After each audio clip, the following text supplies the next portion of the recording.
telegraphed requests asking us to show them any civility in their power. They were more than kind and courteous, and took us at once on board the Zarina Catherine, which lay at anchor out in the river harbor. There we saw the captain, Donaldson by name, who told us of his voyage. He said that in all his life he had never had so favorable a run, man. He said, but it made us afeard, for we expected that we should have to pay for it, wi some rare piece o' luck, so as to keep up the average. It's no canny to run frae London to the Black Sea, wine to hint that, as though the deal himself were blowin' on your sail for his ain purpose. And the time we could no speir a thing.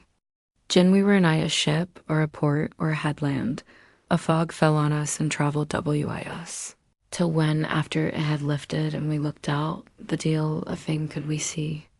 We ran by Gibraltar, being able to signal, until we came to the Dardanelles, and had to wait to get our permit to pass. We never were within hail o' aught. At first I inclined to slack off sail and beat about till the fog was lifted. But whiles, I thought that if the deal was minded to get us into the Black Sea quick, he was like to do it whether we would or no. If we had a quick voyage, it would be no to our miscredit by the owners, or no hurt to our traffic. And the old mon who had served his ain purpose would be decently grateful to us for no hindering him. This mixture of simplicity and cunning, of superstition and commercial reasoning, aroused Van Helsing, who said, "Mine friend, that devil is more clever than he is thought by some, and he know when he meet his match." The skipper was not displeased with the compliment and went on, "When we got past the Bosphorus, the men began to grumble. Some o' them, the Romanians, came and asked me to heave overboard a big box which had been put on board by a queer-looking old man just before we had started frae London. I had seen them spear at the fellow and put out their 12 fingers when they saw him to guard against the evil eye. Man, but the superstition of foreigners is perfectly ridiculous. I sent them about their business pretty quick. But as just after a fog closed in on us, I felt a wee bit as they did anent something, though I wouldn't say it was again the big box. Well, on we went, and as the fog didn't let up for 5 days, I just let the wind carry us. For if the deal wanted to get somewheres well, he would fetch it up a reet. And if he didn't, well, we'd keep a sharp lookout anyhow. Sure enough, we had a fair way in deep water all the time. And 2 days ago, when the morning sun came through the fog, we found ourselves just in the river opposite Galatz. The Romanians were wild and wanted me right or wrong to take out the box and fling it in the river. I had to RGWI them about it a handspike, and when the last o' them rose off the deck, WA his head in his hand, I had convinced them that evil eye or no evil eye, the property and the trust of my owners were better in my hands than in the river Danube. They had mine that taken the box on the deck, ready to fling in, and as it was marked Galatz via Varna, I thought I'd let it lie till we discharged in the port and get rid of each other. We didn't do much clearing that day, and had to remain the night at anchor. But in the morning, braw and early, an hour before sunup, a man came aboard an order, written to him from England, to receive a box marked for one Count Dracula. Sure enough, the matter was one ready to his hand. He had his papers a read, and glad I was to be rid o' the damn thing, for I was beginning also to feel uneasy at it.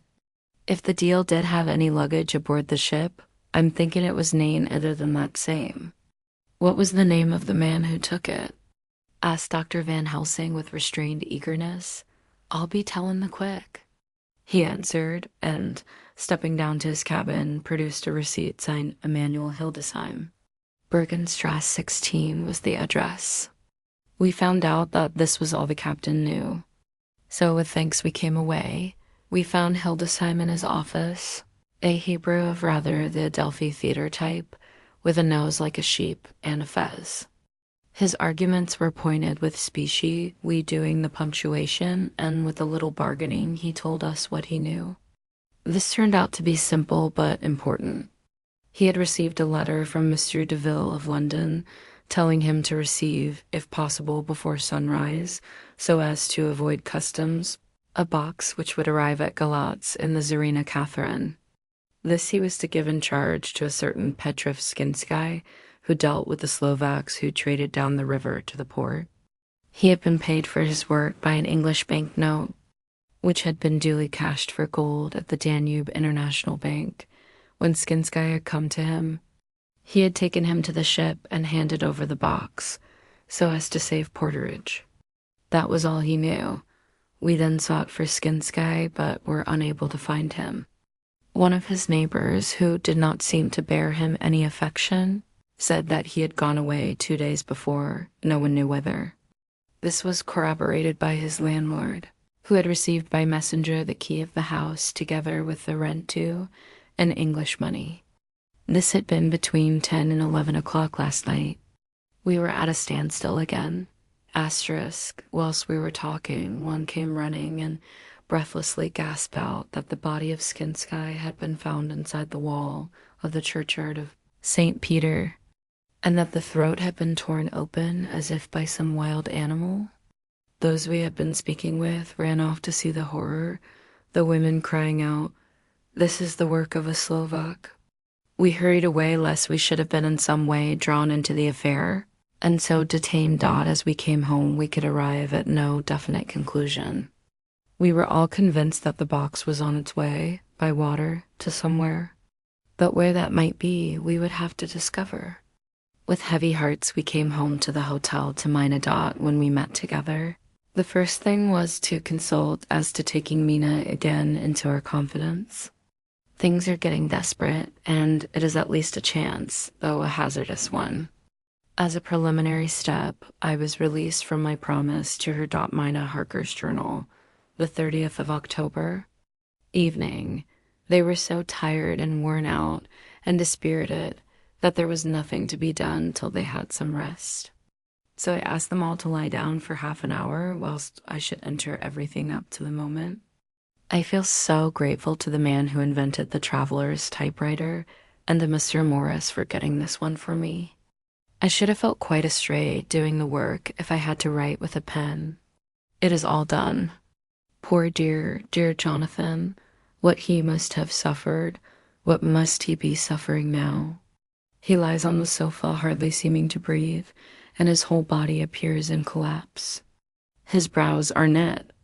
His face is drawn with pain.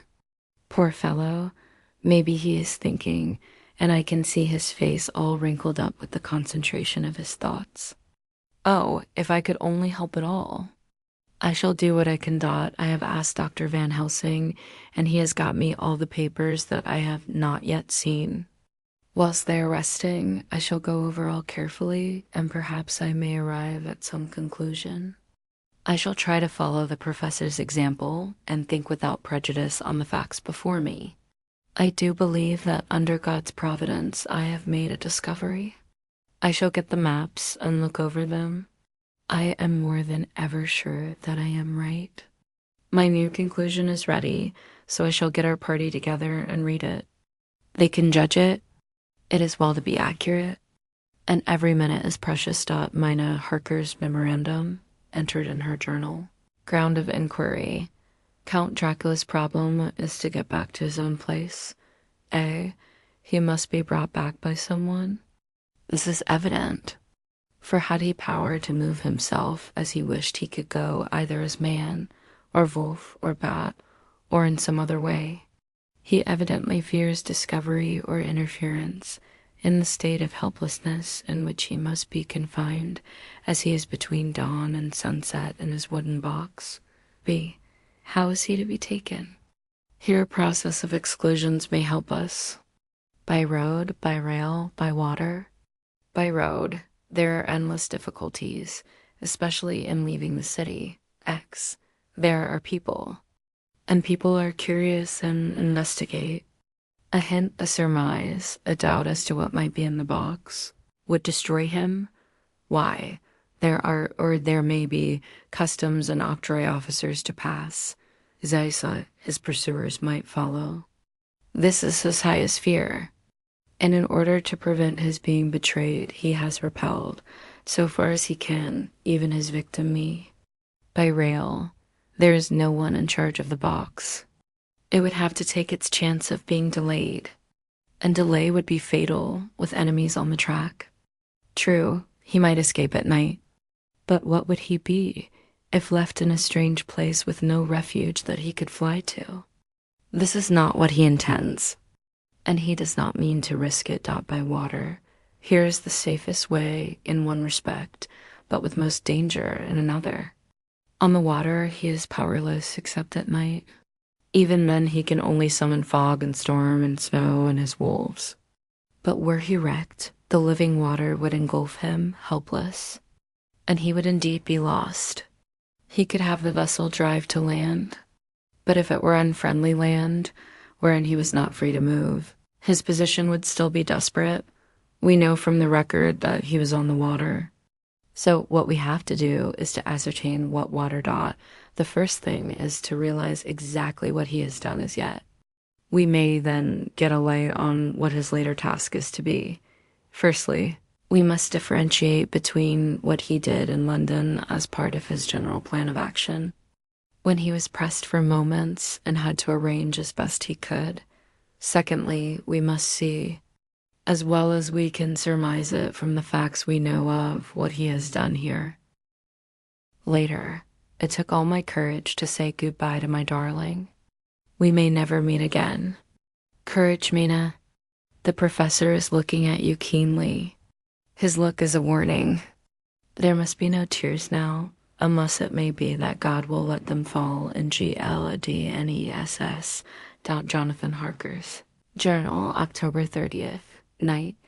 I am writing this in the light from the furnace door of the steam launch. Lord Godalming is firing up. He is an experienced hand at the work, as he has had for years a launch of his own on the Thames and another on the Norfolk Broads.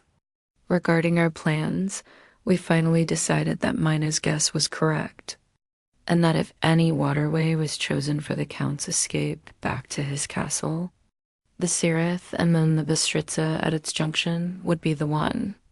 We took it that somewhere about the 47th degree north latitude would be the place chosen for the crossing the country between the river and the Carpathians. We have no fear in running at good speed up the river at night. There's plenty of water, and the banks are wide enough apart to make steaming, even in the dark, easy enough.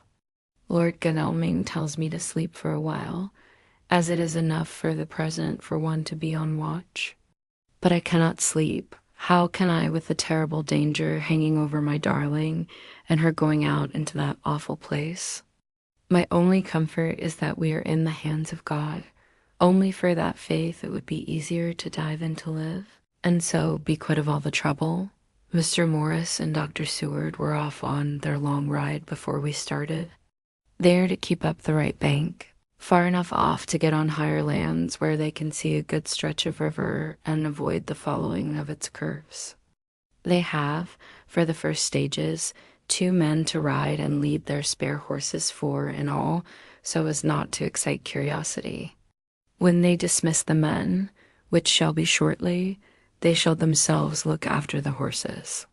It may be necessary for us to join forces, if so they can mount our whole party.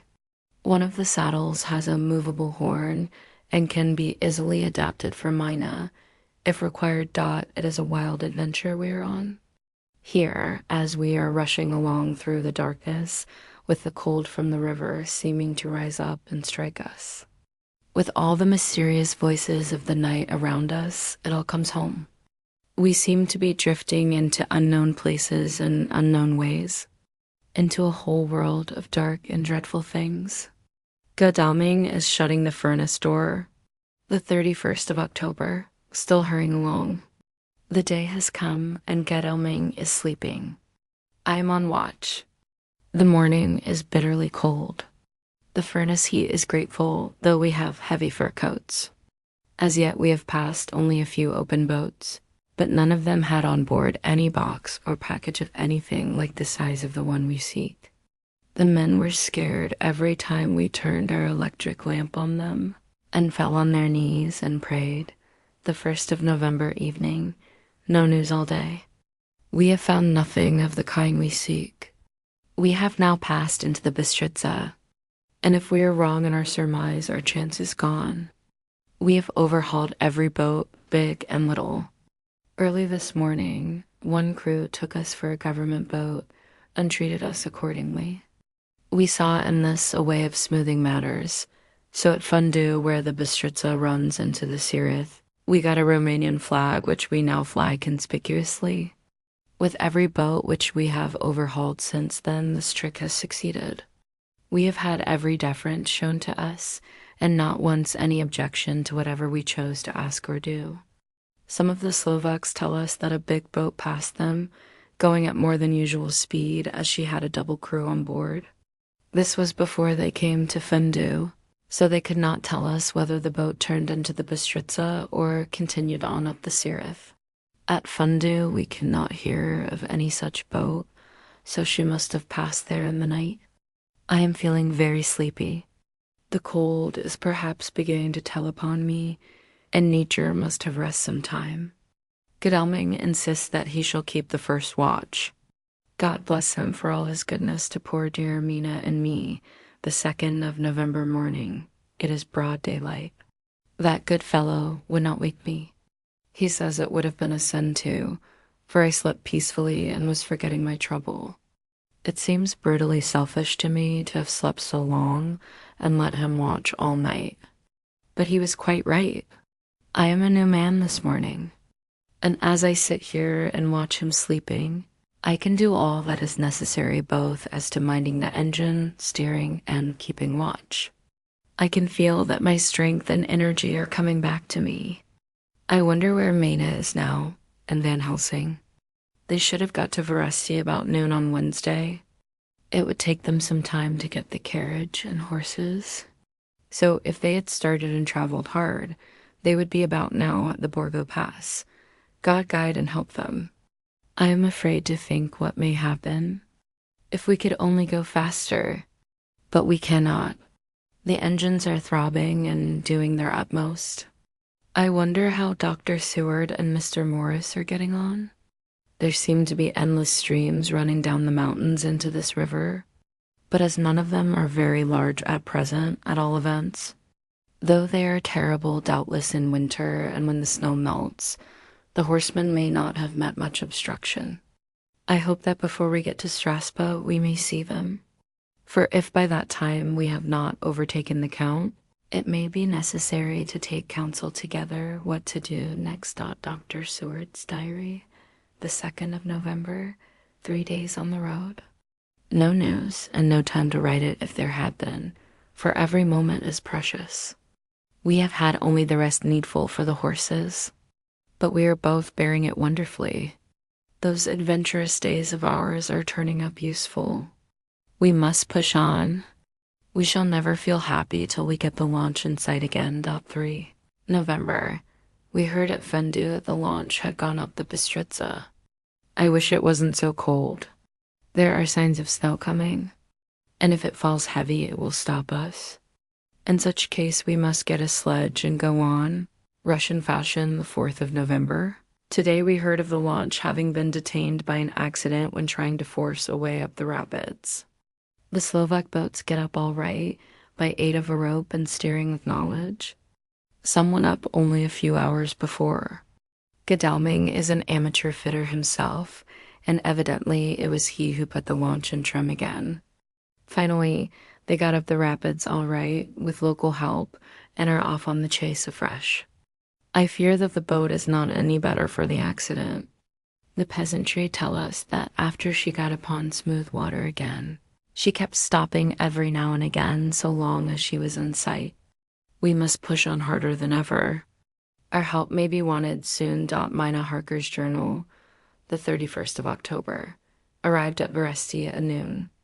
The professor tells me that this morning at dawn he could hardly hypnotize me at all, and that all I could say was dark and quiet. He is off now buying a carriage and horses. He says that he will later on try to buy additional horses so that we may be able to change them on the way. We have something more than 70 miles before us. The country is lovely and most interesting. If only we were under different conditions, how delightful it would be to see it all. If Jonathan and I were driving through it alone, what a pleasure it would be to stop and see people and learn something of their life, and to fill our minds and memories with all the color and picturesqueness of the whole wild, beautiful country and the quaint people. But alas, later, Dr. Van Helsing has returned. He has got the carriage and horses. We are to have some dinner and to start in an hour. The landlady is putting us up a huge basket of provisions. It seems enough for a company of soldiers. The professor encourages her and whispers to me that it may be a week before we can get any good food again. He has been shopping too and has sent home such a wonderful lot of fur coats and wraps and all sorts of warm things. There will not be any chance of our being cold. We shall soon be off. I am afraid to think what may happen to us. We are truly in the hands of God. He alone knows what may be, and I pray him, with all the strength of my sad and humble soul, that he will watch over my beloved husband, that whatever may happen, Jonathan may know that I loved him and honored him more than I can say, and that my latest and truest thought will be always for him. Asterisk the 1st of November, all day long we have traveled, and at a good speed. The horses seem to know that they are being kindly treated, for they go willingly their full stage at best speed. We have now had so many changes and find the same things so constantly that we are encouraged to think that the journey will be an easy one. Dr. Van Helsing is laconic. He tells the farmers that he is hurrying to Bistritz and pays them well to make the exchange of horses. We get hot soup or coffee or tea, and off we go. It is a lovely country, full of beauties of all imaginable kinds, and the people are brave and strong and simple and seem full of nice qualities. They are very, very superstitious. In the first house where we stopped, when the woman who served us saw the scar on my forehead, she crossed herself and put out 2 fingers towards me to keep off the evil eye. I believe they went to the trouble of putting an extra amount of garlic into our food, and I can't abide garlic. Ever since then, I have taken care not to take off my hat or veil, and so have escaped their suspicions. We are traveling fast, and as we have no driver with us to carry tailies, we go ahead of scandal. But I dare say that fear of the evil eye will follow hard behind us all the way. The professor seems tireless. All day he would not take any rest, though he made me sleep for a long spell. Hunger, I did not press her, knowing her unavailingness.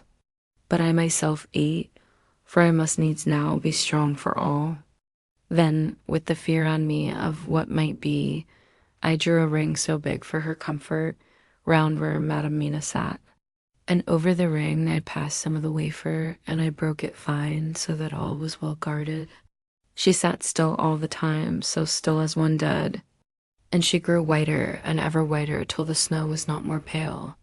And no word she said, but when I drew near, she clung to me, and I could know that the poor soul shook her from head to feet with a tremor that was pain to feel. I said to her presently, when she had grown more quiet, "Will you not come over to the fire?" For I wished to make a test of what she could. She rose obedient, but when she had made a step, she stopped and stood as one stricken.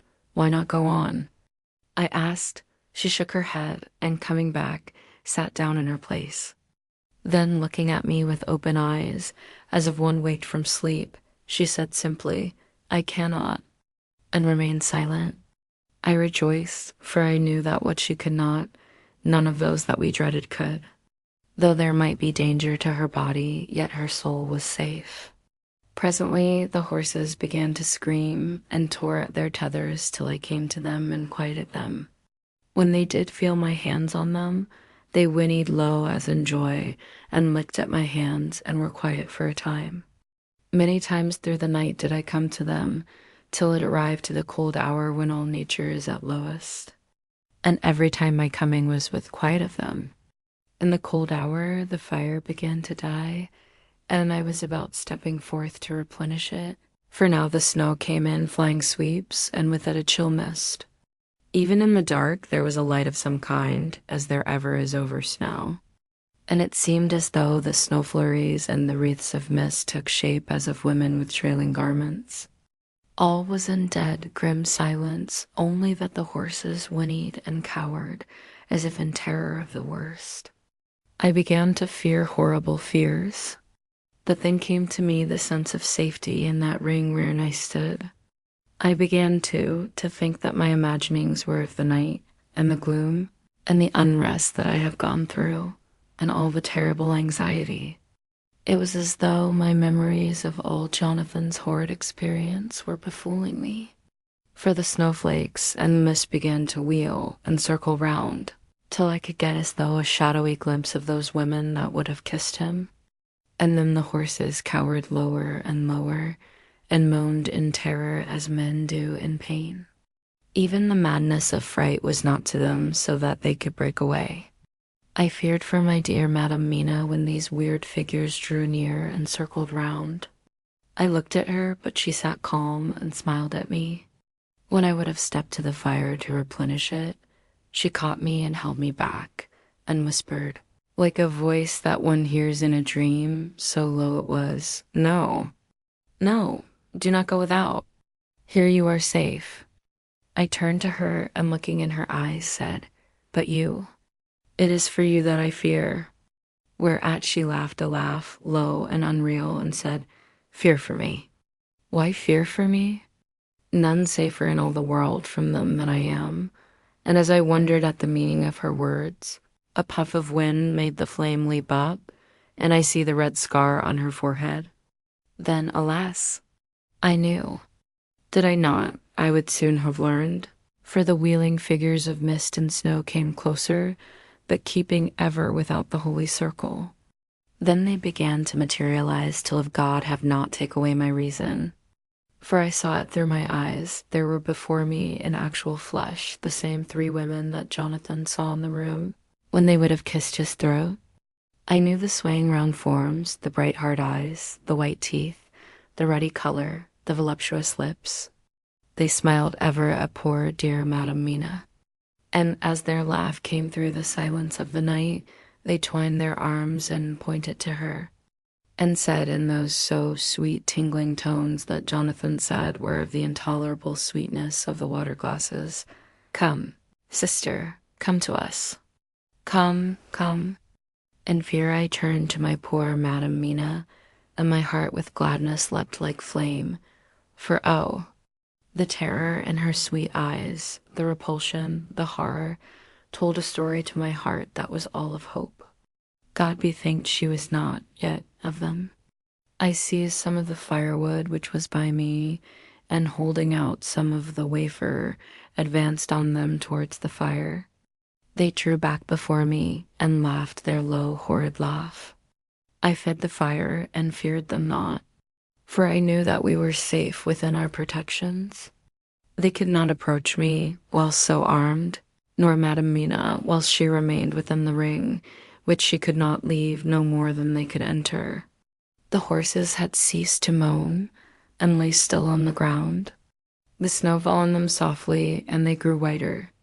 I knew that there was for the poor beasts no more of terror, and so we remained till the red of the dawn to fall through the snow gloom. I was desolate and afraid, and full of woe and terror. But when that beautiful sun began to climb the horizon, life was to me again. At the first coming of the dawn, the horrid figures melted in the whirling mist and snow. The wreaths of transparent gloom moved away towards the castle, and were lost. Instinctively, with the dawn coming, I turned to Madam Mina, intending to hypnotize her. But she lay in a deep and sudden sleep, from which I could not wake her. I tried to hypnotize through her sleep, but she made no response, none at all. And the day broke. I fear yet to stir. I have made my fire, and have seen the horses, they are all dead. Today I have much to do here, and I keep waiting till the sun is up high. For there may be places where I must go, where that sunlight, though snow and mist obscure it, will be to me a safety. It will strengthen me with breakfast, and then I will to my terrible work. Madame Mina still sleeps, and God be thanked. She is calm in her sleep. Jonathan Harker's journal, the 4th of November evening. The accident to the launch has been a terrible thing for us. Only for it we should have overtaken the boat long ago, and by now my dear Mina would have been free. I fear to think of her, off on the wolds near that horrid place. We have got horses, and we follow on the track. I note this while Skedalming is getting ready. We have our arms. The Scanie must look out if they mean fight. Oh, if only Morris and Seward were with us. We must only hope. If I write no more goodbye, Mina. God bless and keep you. Dr. Seward's Diary. 5. November. With the dawn we saw the body of Scanie before us dashing away from the river with their lighter wagon. They surrounded it in a cluster and hurried along as though beset. The snow is falling lightly, and there is a strange excitement in the air. It may be our own feelings, but the depression is strange. Far off I hear the howling of wolves. The snow brings them down from the mountains, and there are dangers to all of us, and from all sides. The horses are nearly ready, and we are soon off. We ride to death of someone. God alone knows who, or where, or what, or when, or how it may be. Dr. Van Helsing's memorandum, the 5th of November afternoon. I am at least sane. Thank God for that mercy at all events, though the proving it has been dreadful. When I left Madame Mina sleeping within the holy circle, I took my way to the castle. The blacksmith hammer which I took in the carriage from Veresti was useful. Though the doors were all open, I broke them off the rusty hinges, lest some ill intent or ill chance should close them, so that being entered I might not get out. Jonathan's bitter experience served me here. By memory of his diary, I found my way to the old chapel, for I knew that here my work lay. The air was oppressive. It seemed as if there was some sulphurous fume, which at times made me dizzy. Either there was a roaring in my ears, or I heard afar off the howl of wolves. Then I bethought me of my dear Madame Mina, and I was in terrible plight. The dilemma had me between his horns. Her I had not dared to take into this place, that left safe from the vampire in that holy circle, and yet even there would be the Wolf. I resolved me that my work lay here, and that as to the wolves we must submit, if it were God's will. At any rate, it was only death and freedom beyond. So did I choose for her? Had it but been for myself, the choice had been easy. The maw of the wolf were better to rest in than the grave of the vampire. So I made my choice to go on with my work. I knew that there were at least 3 graves to find graves that are inhabit. So I search, and I find one of them. She lay in her vampire sleep, so full of life and voluptuous beauty that I shudder as though I have come to do murder. I doubt not that in old time, when such things were, many a man who set forth to do such a task as mine found at the last his heart fail him, and then his nerve. So he delay and delay and delay, till the mere beauty and the fascination of the wanton undead have hypnotized him. And he remain on, till sunset come, and the vampire sleep be over. Then the beautiful eyes of the fair woman open and look love, and the voluptuous mouth present to a kiss, and man is weak. And there remain one more victim in the vampire fold, one more to swell the grim and grisly ranks of the undead. There is some fascination, surely, when I am moved by the mere presence of such an one, even lying as she lay in a tomb fretted with age and heavy with the dust of centuries, though there be that horrid odor such as the lairs of the Count have had. Yes, I was moved, Van Helsing. With all my purpose and with my motive for hate, I was moved to a yearning for delay, which seemed to paralyze my faculties and to clog my very soul. It may have been that the need of natural sleep, and the strange. Oppression of the air were beginning to overcome me.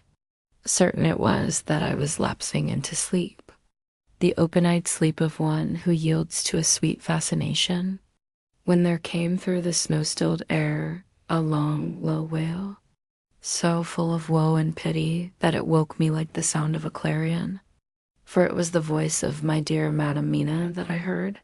Then I braced myself again to my horrid task, and found by wrenching away tomb tops one other of the sisters, the other dark one. I dared not pause to look on her as I had on her sister, lest once more I should begin to be in thrall.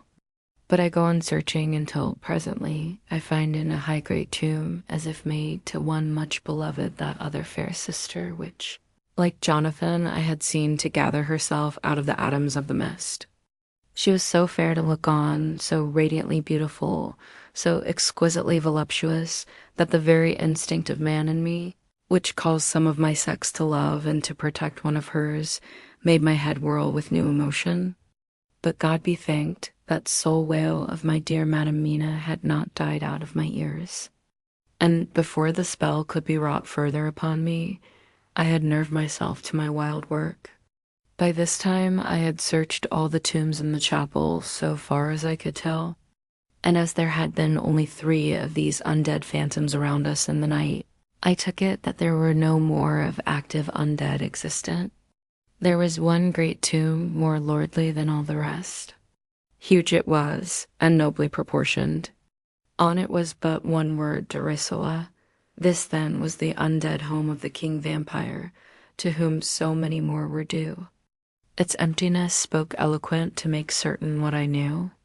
Before I began to restore these women to their dead selves through my awful work, I laid in Dracula's tomb some of the wafer, and so banished him from it, undead. Forever then began my terrible task, and I dreaded it. Had it been but 1, it had been easy, comparative. But 3, to begin twice more after I had been through a deed of horror. For if it was terrible with the sweet Miss Lucy, what would it not be with these strange ones who had survived through centuries, and who had been strengthened by the passing of the years? Who would, if they could, have fought for their foul lives? Oh, my friend John, but it was butcher work. Had I not been nerved by thoughts of other dead, and of the living over whom hung such a pall of fear, I could not have gone on. I tremble and tremble even yet, though till all was over, God be thanked, my nerve did stand. Had I not seen the repose in the first place, and the gladness that stole over it just ere the final dissolution came, as realization that the soul had been won, I could not have gone further with my butchery. I could not have endured the horrid screeching as the stake drove home, the plunging of writhing form and lips of bloody foam. I should have fled in terror and left my work undone. But it is over, and the poor souls, I can pity them now and weep, as I think of them placid, each in her full sleep of death for a short moment ere fading. For friend John, hardly had my knife severed the head of each, before the whole body began to melt away and crumble into its native dust, as though the death that should have come centuries agone had at last assert himself and say at once and loud, I am here. Before I left the castle, I so fixed its entrances that never more can the Count enter there undead. When I stepped into the circle where Madam Mina slept, she woke from her sleep and, seeing me, cried out in pain that I had endured too much. Come, she said, come away from this awful place. Let us go to meet my husband, who is, I know, coming towards us. She was looking thin and pale and weak, but her eyes were pure and glowed with fervor. I was glad to see her paleness and her illness, for my mind was full of the fresh horror of that ruddy vampire's sleep dot, and so with trust and hope, and yet full of fear, we go eastward to meet our friends and him whom Madam Mina. Tell me that she know are coming to meet us. Mina Harker's journal. 6. November. It was late in the afternoon when the professor and I took our way towards the east. Once I knew Jonathan was coming. We did not go fast, though the way was steeply downhill, for we had to take heavy rugs and wraps with us. We dared not face the possibility of being left without warmth in the cold and the snow.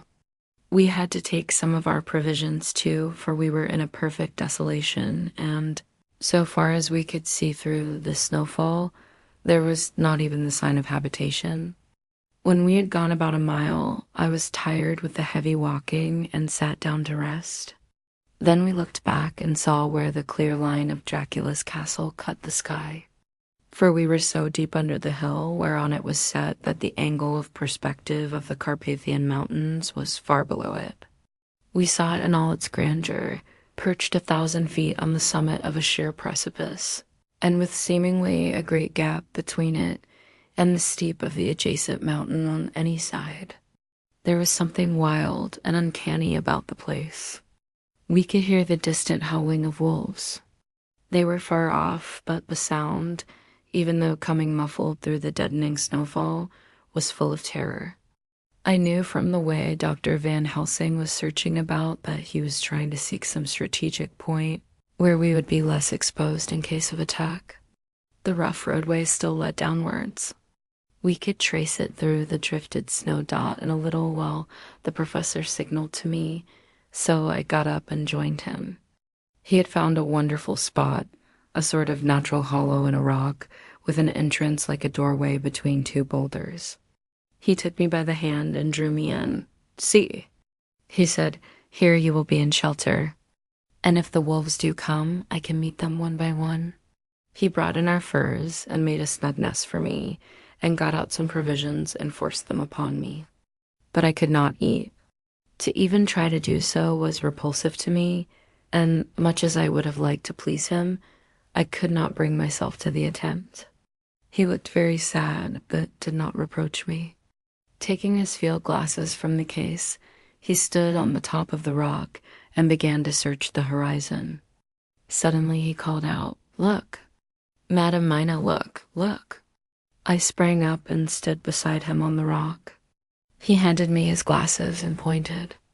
The snow was now falling more heavily and swirled about fiercely, for a high wind was beginning to blow. However, there were times when there were pauses between the snow flurries and I could see a long way round. From the height where we were, it was possible to see a great distance, and far off beyond the white waste of snow, I could see the river lying like a black ribbon in kinks and curls as it wound its way.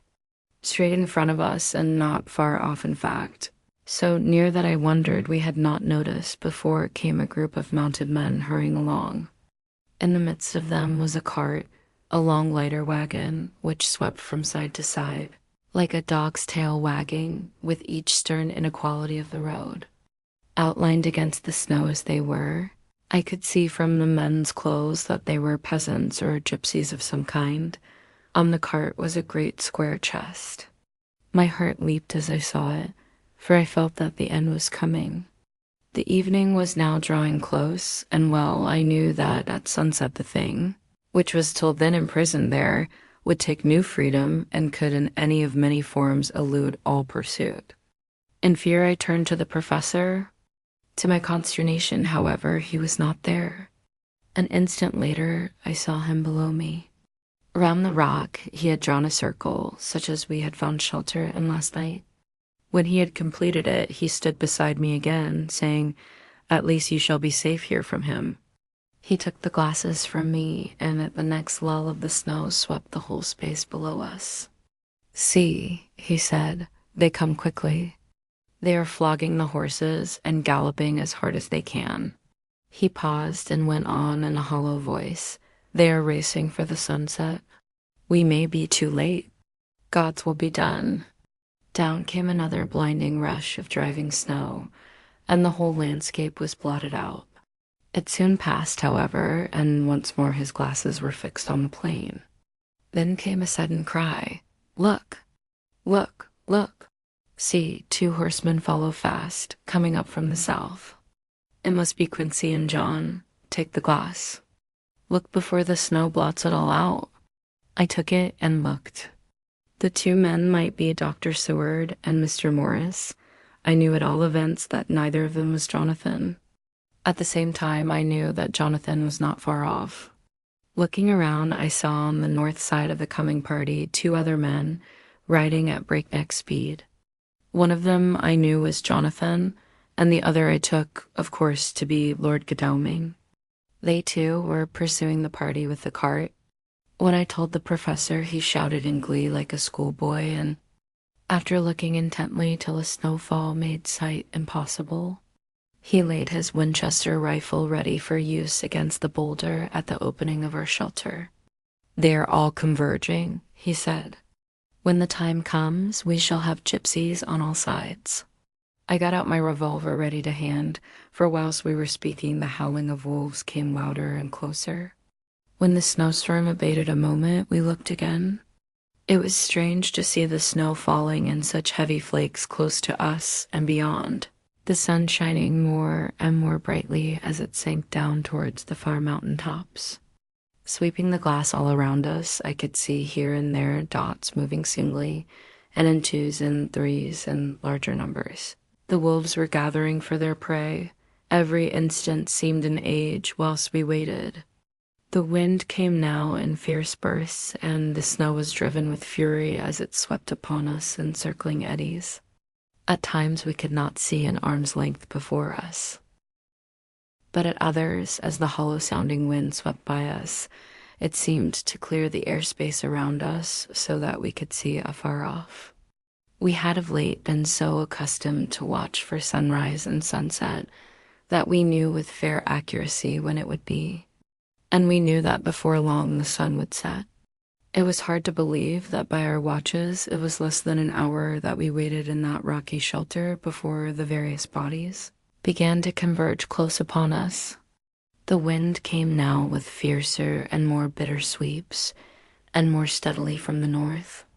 It seemingly had driven the snow clouds from us, for with only occasional bursts the snow fell. We could distinguish clearly the individuals of each party, the pursued and the pursuers. Strangely enough, those pursued did not seem to realize, or at least to care, that they were pursued. They seemed, however, to hasten with redoubled speed as the sun dropped lower and lower on the mountain tops. Closer and closer they drew. The professor and I crouched down behind our rock and held our weapons ready. I could see that he was determined that they should not pass. One and all were quite unaware of our presence. All at once, 2 voices shouted out to halt. One was my Jonathan's, raised in a high key of passion. The other Mr. Morris' strong, resolute tone of quiet command. The gypsies may not have known the language, but there was no mistaking the tone in whatever tongue the words were spoken. Instinctively they reined in, and at the instant Lord Godalming and Jonathan dashed up at one side, and Dr. Seward and Mr. Morris on the other. The leader of the gypsies, a splendid-looking fellow who sat his horse like a centaur, waved them back, and in a fierce voice gave to his companions some word to proceed. They lashed the horses, which sprang forward. But the 4 men raised their Winchester rifles and in an unmistakable way commanded them to stop. At the same moment, Dr. Van Helsing and I rose behind the rock and pointed our weapons at them. Seeing that they were surrounded, the men tightened their reins and drew up. The leader turned to them and gave a word at which every man of the gypsy party drew what weapon he carried, knife or pistol, and held himself in readiness to attack. Issue was joined in an instant. The leader, with a quick movement of his rein, threw his horse out in front, and pointing first to the sun, now close down on the hilltops, and then to the castle, said something which I did not understand. For answer, all 4 men of our party threw themselves from their horses and dashed towards the cart. I should have felt terrible fear at seeing Jonathan in such danger, but that the ardor of battle must have been upon me as well as the rest of them. I felt no fear, but only a wild, surging desire to do something. Seeing the quick movement of our parties, the leader of the gypsies gave a command. His men instantly formed round the cart in a sort of undisciplined endeavor, each one shouldering and pushing the other. In his eagerness to carry out the order dot in the midst of this, I could see that Jonathan on one side of the ring of men and Quincy on the other were forcing a way to the cart. It was evident that they were bent on finishing their task before the sun should set. Nothing seemed to stop or even to hinder them. Neither the leveled weapons nor the flashing knives of the gypsies in front, nor the howling of the wolves behind, appeared to even attract their attention. Jonathan's impetuosity and the manifest singleness of his purpose seemed to overawe those in front of him. Instinctively they cowered aside and let him pass. In an instant he had jumped upon the cart and, with a strength which seemed incredible, raised the great box and flung it over the wheel to the ground. In the meantime, Mr. Morris had had to use force to pass through his side of the ring of Scani.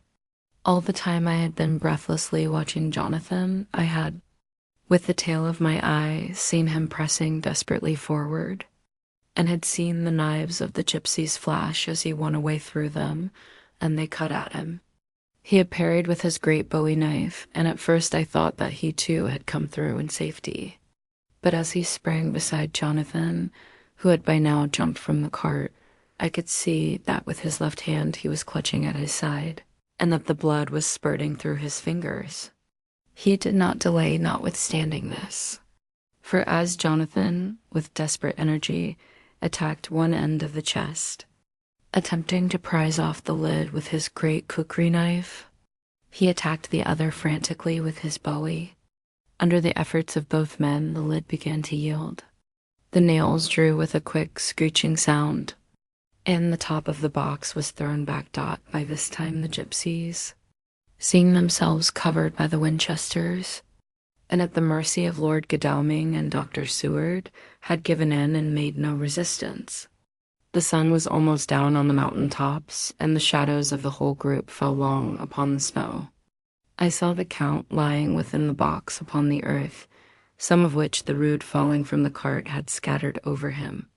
He was deathly pale, just like a waxen image, and the red eyes glared with a horrible vindictive look which I knew too well. As I looked, the eyes saw the sinking sun, and the look of hate in them turned to triumph, but on the instant came the sweep and flash of Jonathan's great knife. I shrieked as I saw it shear through the throat, whilst at the same moment Mr. Morris's bowie knife plunged into the heart. It was like a miracle that before our very eyes, and almost in the drawing of a breath, the whole body crumbled into dust and passed from our sight. I shall be glad as long as I live that even in that moment of final dissolution, there was in the face a look of peace, such as I never could have imagined might have rested there. The castle of Dracula now stood out against the red sky, and every stone of its broken battlements was articulated against the light of the setting sun. Asterisk the gypsies, taking us as in some way the cause of the extraordinary disappearance of the dead man, turned without a word and rode away as if for their lives. Those who were unmounted jumped upon the lighter wagon and shouted to the horsemen not to desert them. The wolves, which had withdrawn to a safe distance, followed in their wake, leaving us alone. Mr. Morris, who had sunk to the ground, leaned on his elbow, holding his hand pressed to his side. The blood still gushed through his fingers. I flew to him, for the holy circle did not now keep me back. So did the two doctors. Jonathan knelt behind him, and the wounded man laid back his head on his shoulder. With a sigh he took, with a feeble effort, my hand in that of his own, which was unstained. He must have seen the anguish of my heart in my face, for he smiled at me and said, "I am only too happy to have been of any service." "Oh, God!" he cried suddenly, struggling up to a sitting posture and pointing to me. "It was worth for this to die. Look, look." The sun was now right down upon the mountain top, and the red gleams fell upon my face, so that it was bathed in rosy light. With one impulse the men sank on their knees, and a deep and earnest amen broke from all as their eyes followed the pointing of his finger. The dying man spoke. "Now God be thanked that all has not been in vain. See, the snow is not more stainless than her forehead. The curse has passed away, and to our bitter grief, with a smile and in silence, he died. A gallant gentleman. An OT 7 years ago, we all went through the flames. And the happiness of some of us since then is, we think, well worth the pain we endured. It is an added joy to Mina and to me that our boy's birthday is the same day as that on which Quincy Morris died. His mother holds, I know, the secret belief that some of our brave friend's spirit has passed into him. His bundle of names links all our little band of men together, but we call him Quincy Dot. In the summer of this year, we made a journey to Transylvania and went over the old ground, which was and is to us so full of vivid and terrible memories. It was almost impossible to believe that the things which we had seen with our own eyes and heard with our own ears were living truths. Every trace of all that had been was blotted out. The castle stood as before, reared high above a waste of desolation. When we got home, we were talking of the old time, which we could all look back on without despair. For Godalming and Seward are both happily married. I took the papers from the safe where they had been ever since our return so long ago. We were struck with the fact that in all the mass of material of which the record is composed, there is hardly one authentic document. Nothing but a mass of typewriting, except the later notebooks of Mina and Seward and myself, and Van Helsing's memorandum. We could hardly ask anyone, even did we wish to accept these as proofs of so wild a story. Van Helsing summed it all up as he said, with our boy on his knee, "We want no proofs. We ask none to believe us. This boy will someday know what a brave and gallant woman his mother is. Already he knows her sweetness and loving care.